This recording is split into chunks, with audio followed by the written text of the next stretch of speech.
Thank you, Sharmonica. Hello, class, once again. I am Rihanna Stows, and I will basically be piggybacking on everything that Sharmonica said on the Anderson versus Liberty Lobby Inc. And so basically, like she said, it was a neo-Nazi organization, and they filed a lawsuit against the magazine that was published by Anderson.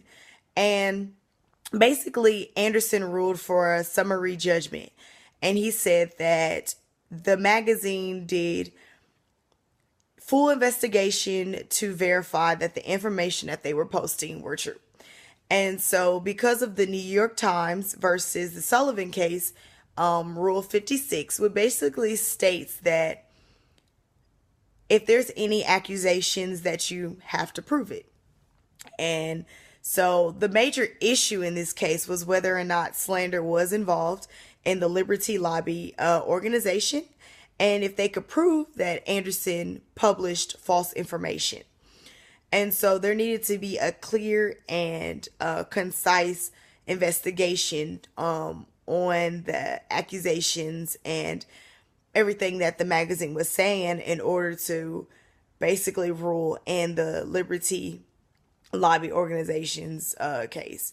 And so basically, the rule of the case stated that a court must use standard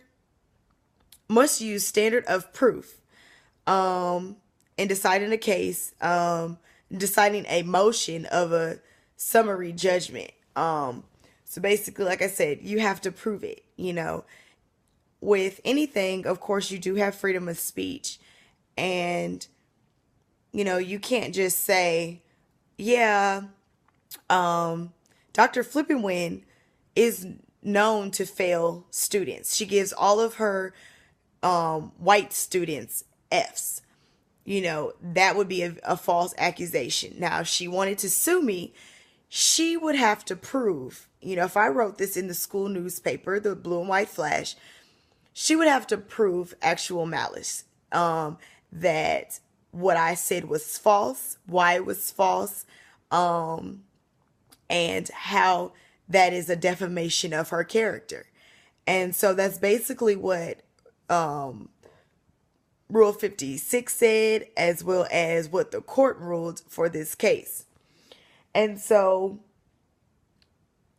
basically, the court felt as though proof of malice was not needed for a summary judgment motion, and the Supreme Court reversed that, saying that the appellate court did not follow the right standard, the proper protocol for the law of the summary judgment, and that they needed to look at all the facts of the case, and that you indeed needed to prove that even if it's a summary judgment, that you need to prove that those words were false and they were a defamation of of that organization.